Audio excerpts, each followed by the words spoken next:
بعثت کا مقصد یہی توحید ہے. توحید میں ملاوٹ پیدا کرنا شیطان کا سب سے بڑا مقصد ہے. توحید اس کائنات کی سب سے بڑی دولت ہے. آخرت میں جہنم سے نجات اور جنت میں داخلہ کا دار و مدار اسی توحید پر ہے. آخر میں اللہ تعالیٰ سے دعا ہے کہ اللہ تعالیٰ ہم تمام کو توحید پر قائم رہنے کی توفیق عطا فرمائے اور خاتمہ و خاتمہ بالخیر عطا فرمائے. آمین. وآخر الدعوانا الحمد للہ رب العالمین. السلام علیکم ورحمۃ اللہ وبرکاتہ. کے بعد تقریر کریں گی عائشہ پروین. عنوان ہے توحید ہی نجات کا راستہ.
کے بعد تقریر کریں گی ناہدہ.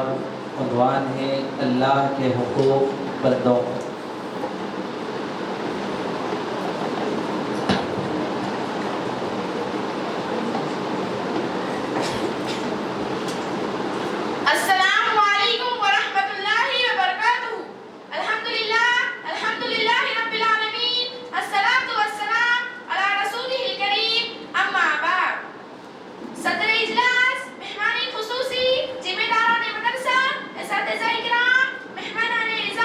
اور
اللہ کا اپنے بندوں پر حق یہ ہے کہ وہ اسی کی عبادت کریں اور اس کے ساتھ کسی کو شریک نہ ٹھہرائیں۔ دوسرا حق نماز ہے، وَأَقِیمُوا الصَّلَاةَ وَآتُوا الزَّکَاةَ وَارْکَعُوا مَعَ الرَّاکعِینَ، نماز قائم کرو اور زکوٰۃ ادا کرو اور رکوع کرنے والوں کے ساتھ رکوع کرو۔ آپ صلی اللہ علیہ وسلم نے فرمایا مومن اور کافر میں فرق کرنے والی چیز نماز کا چھوڑنا ہے۔ تیسرا حق زکوٰۃ ہے، نماز کے بعد اللہ تعالیٰ کا اہم حق زکوٰۃ کی ادائیگی ہے۔ اللہ تعالیٰ نے قرآن مجید میں فرمایا وَأَقِیمُوا الصَّلَاةَ وَآتُوا الزَّکَاةَ، نماز قائم کرو اور زکوٰۃ ادا کرو۔ اللہ تعالیٰ نے زکوٰۃ سب مسلمانوں پر فرض نہیں کی، صرف صاحب نصاب سب پر فرض کی۔ چوتھا حق روزہ ہے، اے ایمان والو تم پر روزہ رکھنا اسی طرح فرض کیا گیا ہے جس طرح تم سے پہلے دوسرے مردوں پر فرض کیا گیا تھا، تاکہ تم پرہیزگار بن جاؤ۔ انسان جب روزہ رکھتا ہے تو اللہ کی محبت اور اس کے خوف بنیاد پر گناہوں سے اپنے کو بچائے رکھتا ہے۔ پانچواں حق حج ہے، رمضان کے روزوں کے بعد اللہ تعالیٰ کا پانچواں حق حج ہے۔ اللہ تعالیٰ نے ان لوگوں پر جو اس کی طرف استطاعت رکھتے ہوں اسی گھر میں حج فرض ہے، ہر پوری زندگی میں ایک بار فرض ہے۔ صحیح بخاری میں نبی صلی اللہ علیہ وسلم نے فرمایا جس شخص نے خالص اللہ کی خوشنودی کے لیے حج کیا نہ تو اس نے کوئی بحث کی اور نہ کوئی گناہ کا کام کیا تو وہ اس دن کی طرح واپس ہو جائے گا جیسے اس کی ماں نے اسے جنا۔ آخر میں اللہ تعالیٰ سے دعا ہے کہ ہمیں اللہ کے حقوق ادا کرنے کی توفیق عطا فرمائے، آمین۔ وآخر دعوانا ان الحمدللہ رب العالمین۔ السلام علیکم ورحمۃ اللہ وبرکاتہ۔ کے بعد تقریر کریں گی ثنا کوثر، عنوان ہے عورتوں میں عقائد کی خرابیاں۔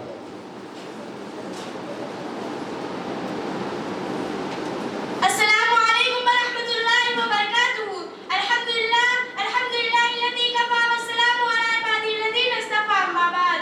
صدر محترم، مہمان خصوصی، ذمہ داران مدرسہ، اساتذہ اکرام، مہمانان اعزاز اور میری دینی ماں اور بہنوں، آج کی اس انجمن میں میری تقریر کا عنوان ہے عورتوں میں عقائد کی خرابیاں۔ تمدن، تصوف، شریعت، کلام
عام بول چال میں شرک، اس عنوان پر تقریر کریں گی سمیہ فاطمہ۔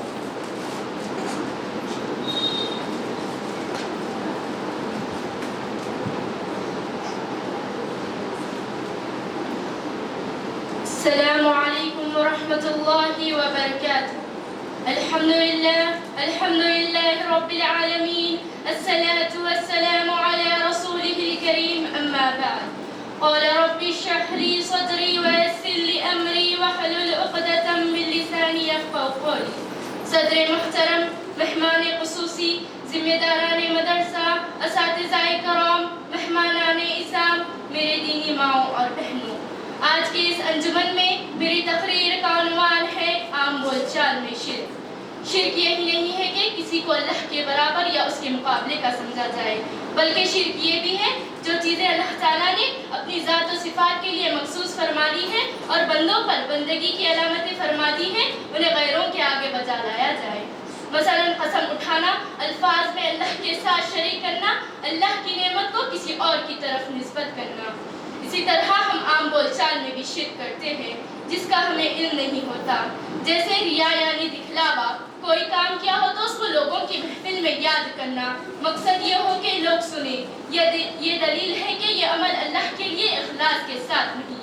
اللہ تعالیٰ نے فرمایا ہے فَاعْبُدُوا اللَّهَ مُخْلِصِينَ لَهُ الدِّينَ، بس آپ اللہ ہی کی عبادت کریں اور اسی کے لیے دین کو خالص کرتے ہوئے۔ میرے زندگی کا مقصد تیرے دین کی سرفرازی، میرے زندگی کا مقصد تیرے دین کی سرفرازی، میں اسی لیے مسلمان، میں اسی لیے نمازی۔ اسی طرح مخلوق کو الفاظ میں اللہ کے ساتھ برابر کرنا، یوں کہنا جو اللہ چاہے اور آپ چاہے۔ ایک روایت میں ہے کہ آپ صلی اللہ علیہ وسلم کی خدمت میں ایک آدمی حاضر ہوا، اس نے آپ سے گفتگو کرتے وقت یہ فرما دیا ما شاء اللہ و شئت، جو اللہ چاہے اور آپ چاہے۔ آپ صلی اللہ علیہ وسلم نے فرمایا تم یوں نہ کہو بلکہ یوں کہو جو اللہ اکیلا چاہے۔ اس سے ملتے جلتے جملوں کا بھی یہی حکم ہوگا۔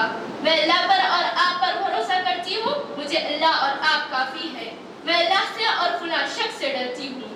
یاد رہے یہاں پر مراد وہ شخص ہے جو محض الفاظ میں اللہ کے ساتھ کسی اور کو شریک کر رہا ہے۔ اگر اس کا عقیدہ یہ ہوا کہ فلاں شخص سے بھی ویسے ہی ڈرنا چاہیے جیسے اللہ سے ڈرا جاتا ہے تو وہ شرک ہے۔ اسی طرح قسم اٹھانا، نبی کے نام پر یا کعبہ پر، اپنے والدین اور اولاد کے سر کی قسم اٹھانا، اسی طرح مردوں کی قسم اٹھانا، عبد القادر جیلانی یا حسین یا علی وغیرہ۔ حضرت عبداللہ بن عمر رضی اللہ عنہ سے روایت ہے کہ آپ صلی اللہ علیہ وسلم نے فرمایا جس نے اللہ کے علاوہ کسی اور کی قسم کھائی اس نے شرک کیا۔ ابو ہریرہ رضی اللہ عنہ سے روایت ہے کہ آپ صلی اللہ علیہ وسلم نے فرمایا تم میں سے کوئی اپنے غلام کو یوں نہ کہے کہ اپنے آقا کو کھانا کھلا، اپنے آقا کو وضو کرا، بلکہ میرا سردار کہے، اور تم میں سے کوئی اپنے غلام کو میرا بندہ یا میری بندی نہ کہے، بلکہ میرا خادم، میری خادمہ اور میرا غلام کہے۔ اسی طرح اللہ کی نعمت کو کسی اور کی طرف نسبت کرنا۔ سورہ نحل آیت نمبر 83 میں اللہ تعالیٰ نے فرمایا ہے یعرفون نعمت اللہ ثم ینکرونها واکثرهم الکافرون۔ یہ وہ لوگ ہیں جو اللہ کی نعمت کو پہچانتے ہوئے بھی اس کا انکار کرتے ہیں اور ان میں سے اکثر اللہ کی نعمت کے ناشکرے ہیں۔ انسان کا یوں کہنا یہ مال مجھے میرے باپ داداؤں کی وراثت سے ملا ہے، اللہ کی نعمت کا انکار کرنا ہے۔ اللہ ان لوگوں کی مذمت فرمائے گا جو اللہ کی رحمت اور انعام کو کسی اور کی طرف نسبت کرتے ہیں اور اللہ کے ساتھ شریک ٹھہراتے ہیں۔ آخر میں اللہ تعالیٰ سے دعا ہے کہ اللہ تعالیٰ ہم تمام کو ہر طرح کے شرک سے محفوظ فرمائے، آمین۔ السلام علیکم ورحمۃ اللہ وبرکاتہ۔ توحید اور شرک کے بعد پیارے نبی صلی اللہ علیہ وسلم سے محبت اس عنوان پر تقریر کرنے کے لیے آئیں گے بشریٰ انجم، عربی زبان میں حب النبی صلی اللہ علیہ وسلم۔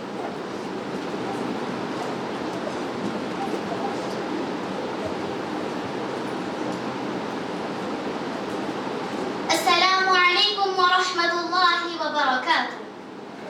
الحمدللہ رب العالمین والصلاة والسلام علی النبی الامین نبینا محمد وعلی آلہ وصحبہ اجمعین ومن تبعهم بإحسان إلی یوم الدین۔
صلى الله عليه وسلم ووفقنا لما يحب ويرضى آمين ثم آمين وآخر دعوانا أن الحمد لله رب العالمين والسلام عليكم ورحمة الله وبركاته.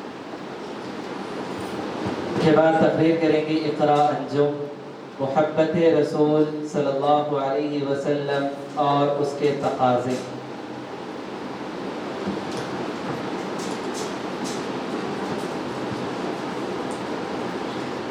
السلام علیکم ورحمۃ اللہ وبرکاتہ.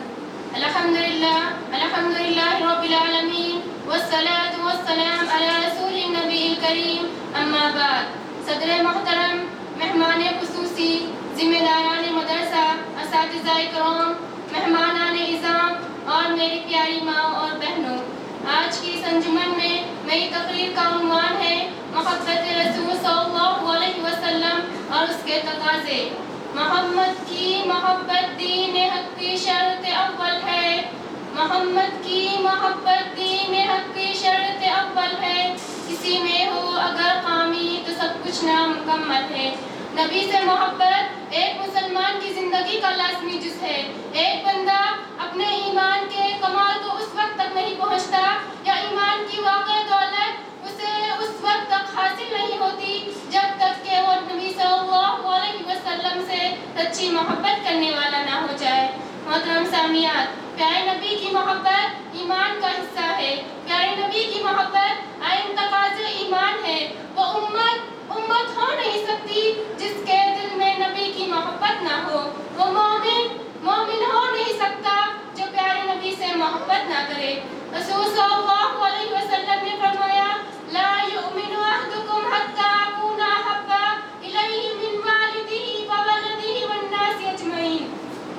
تم میں سے کوئی شخص اس وقت تک مومن نہیں ہو سکتا جب تک کہ میں اس کے نزدیک اس کے اولاد، والدین، تمام لوگوں سے زیادہ محبوب نہ ہو جاؤں. محترم سامعات، امام نبوی نے لکھا ہے کہ دنیا میں کوئی شخص کسی سے محبت کرتا ہے تو 3 چیزوں کی بنیاد پر کرتا ہے. پہلا اس کی جمال کی وجہ سے، دوسرا اس کی کمال کی وجہ سے اور تیسرا اس کی نوال کی وجہ سے، یعنی اس کے احسانات کی وجہ سے. اور اگر یہ تینوں چیزیں آپ صلی اللہ علیہ وسلم کے اندر دیکھی جائیں تو آپ صلی اللہ علیہ وسلم ان تینوں چیزوں میں اول درجے پر فائز ہیں. آپ جیسا نہ کوئی پہلے پیدا ہوا تھا اور نہ قیامت تک پیدا ہونے والا ہے. اب آئیے دیکھتے ہیں کہ محبت رسول صلی اللہ علیہ وسلم کے تقاضے کیا ہیں. محبت رسول صلی اللہ علیہ وسلم کا پہلا تقاضا یہ ہے کہ آپ صلی اللہ علیہ وسلم کی اتباع اور پیروی کی جائے. اللہ تعالیٰ نے فرمایا آپ کہہ دیجئے اگر تم اللہ سے محبت رکھتے ہو تو میری پیروی کرو اور اللہ تم سے خود محبت کرے گا. محبت رسول صلی اللہ علیہ وسلم کا دوسرا تقاضا یہ ہے کہ آپ صلی اللہ علیہ وسلم پر درود و سلام بھیجا جائے. اللہ تعالیٰ نے فرمایا اے ایمان والو ان پر درود و سلام بھیجا کرو. رسول صلی اللہ علیہ وسلم نے فرمایا جو شخص مجھ پر ایک مرتبہ درود بھیجتا ہے تو اس کے لیے 10 نیکیاں لکھ دی جاتی ہیں اور 10 گناہ معاف کر دیے جاتے ہیں. محبت رسول صلی اللہ علیہ وسلم کا تیسرا تقاضا یہ ہے کہ آپ صلی اللہ علیہ وسلم کو ہر معاملے میں حکم تسلیم کیا جائے. اللہ تعالیٰ نے فرمایا اگر تم کسی بھی معاملے میں اختلاف کر بیٹھو تو اس کو اللہ اس کے رسول کی طرف لوٹا دو اگر تم اللہ پر ایمان رکھتے ہو. محبت رسول صلی اللہ علیہ وسلم کا چوتھا تقاضا یہ ہے کہ آپ صلی اللہ علیہ وسلم کو تعظیم و توقیر کی جائے اور آپ صلی اللہ علیہ وسلم کا احترام کیا جائے. اللہ تعالیٰ نے فرمایا اللہ اس کے رسول پر ایمان لاؤ اور اس کا ساتھ دو اور اس کی تعظیم و توقیر کرو. محبت رسول صلی اللہ علیہ وسلم کا تقاضا یہ بھی ہے کہ آپ صلی اللہ علیہ وسلم کو تعلیمات کی نشر و اشاعت کی جائے. خلاصہ یہ ہے کوئی بھی انسان